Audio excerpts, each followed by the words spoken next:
Hey there, welcome to the Sleepcast. My name is Corey, and tonight I'm going to be talking to you about solar electricity. If you've ever been interested in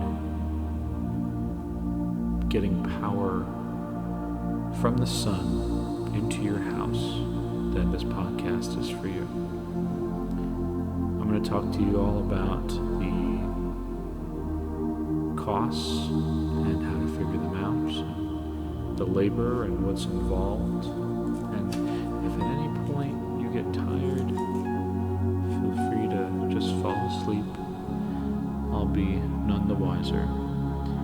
If you like these kind of videos, just let me know. Leave a like button and a comment. If you leave a comment on what you want to hear next time, then I will make sure to do a quick shout out and talk about whatever it is you want to talk about. So without further ado, let's begin.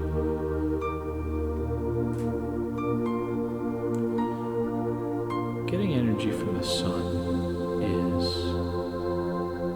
something that has always fascinated me. The fact that we could get sun rays to make electricity for our homes is amazing to me. And believe it or not, the solar panels are only a small part of it. There's a lot of work that goes into solar panels and solar electricity, and it's not always just the solar panels. So, if you're thinking about going solar, you need to think about a couple of things. One of them is, do you want the lights to stay on when the power goes out, or are you okay with losing power? This will differentiate between a grid tie and a battery backup system. If you're new to this concept, then you're most likely thinking about a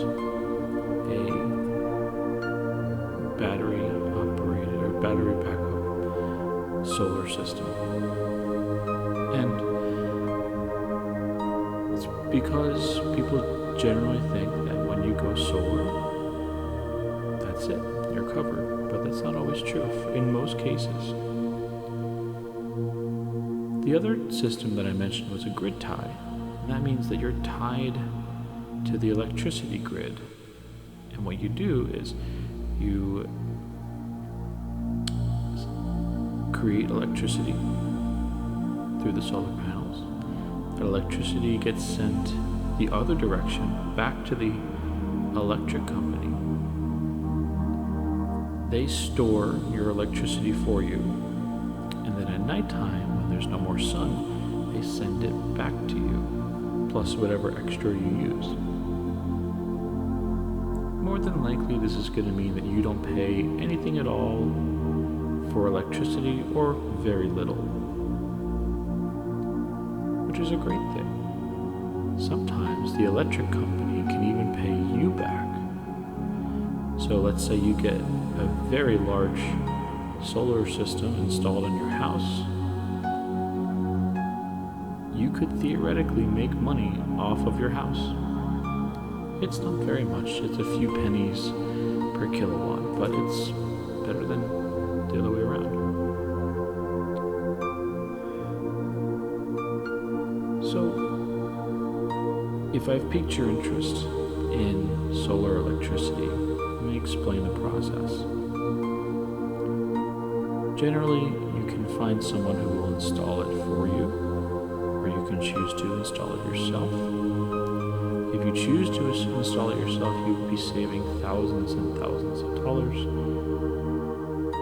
but at the cost of course, your own labor, your own time, and if you're not familiar with some of these things, it could be kind of a pain. So, the first thing you need to do is you need to figure out how much electricity you use per month. That's the first thing. once you figure that out, then we can find out how many panels to order. And here's how you do that. Let's say you look at your electricity bill, and last month you used exactly 1,000 kilowatts. So for the whole month of August or September, you used 1,000 kilowatts. And you can figure out from there exactly how many solar panels you'll need. And how you do that is you find out the type of solar panel you want and go from there. There's a few rules to go by, of course, but this is what we're going to assume. Each solar panel is going to be 100 watts. Typically, they're much more efficient than that, but for the sake of the math, let's just keep it at 100 watts. Each solar panel is 100 watts. There's 1,000 watts in 1 kilowatt. So, in order for that panel, that 100 watt panel, to make 1,000 watts or 1 kilowatt, it needs to have sun for 10 hours, which generally happens over the course of a couple of days. Even though we have sun for presumably about 12 hours a day, we actually don't. Typically, we have peak sun for about 4 or 5 hours a day. So, from there, we can figure out, okay, well, we obviously need more than one panel. So if I used 1,000 kilowatts in a month, if we were to divide that by 30, because there's 30 days in a month, we would get about 33 kilowatts per day. So that's how much we need per day to even out.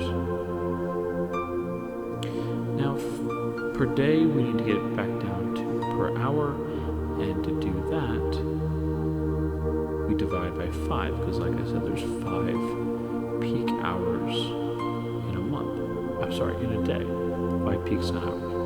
That gives us to 6.6 kilowatt. So you need something that's going to produce 6.6 kilowatts every day.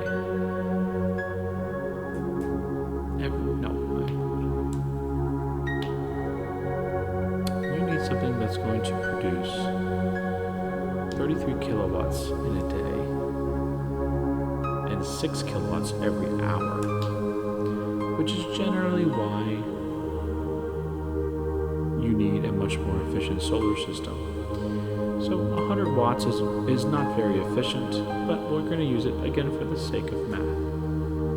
So in one day, a typical solar panel will produce about 500 watts, which means 2 solar panels will produce 1 kilowatt. And then 3 or 4 solar panels is 2 kilowatts, 6 solar panels is 3, and so on and so forth. We need about 12 panels to meet our needs approximately. Now, most installers or most companies will tell you you probably need a little bit more. You probably need at least 2 or 3 more panels, just to make sure you're covered during really peak days, if you're doing the laundry, running the heat, things like that. So let's just say 14 panels, 100 watts for each panel, and that would cover you for the entire month. You would never have to pay a dime for electricity. Now, if you decide to do a grid tie system, you would get paid for the extra electricity that you use, or you don't use rather. If you decide to do a battery backup grid tie system, well, it can really come in handy. batteries are getting cheaper by the year, and they're getting much more efficient. So it might be better to wait if you intend on doing this. But a battery backup system won't lose power when everyone else's lights have gone out. So that's a huge benefit. If you had a big storm, then you might consider getting a battery backup so that you don't lose power again. If you have elderly grandparents or parents that require electricity to run medical equipment, you might want to consider a battery backup. If you have kids or anyone in a sensitive population, you might want to consider that. The charge for a grid tie versus a battery backup system is night and day, no pun intended. When I was quoted for solar from my house, I needed about 1,000 kilowatts per month, just like I said before. I was quoted at about $18,000 for a grid tie system. It would have been double that had I asked for batteries. So it is worth it, but you do pay the price. Now, if you want to live off the grid, meaning you want to be solely dependent on the light from the sun, then you will need batteries to back up your entire house, which can be tricky because then you need to figure out the storage of these batteries. You need to figure out how much reserve do you need to keep it going, because the sun goes down every day, every night, and it's really important to think about those things. So the cost is expensive. Now, mind you, this was going to be someone installing it on my house. I would pay less than half the price if I went out and just bought the materials and did it myself. So here's some of the things you might need for a grid tie solar system before you even get started. If you live in an HOA, or if you live in a neighborhood that requires you to put permits in, or a neighborhood rather,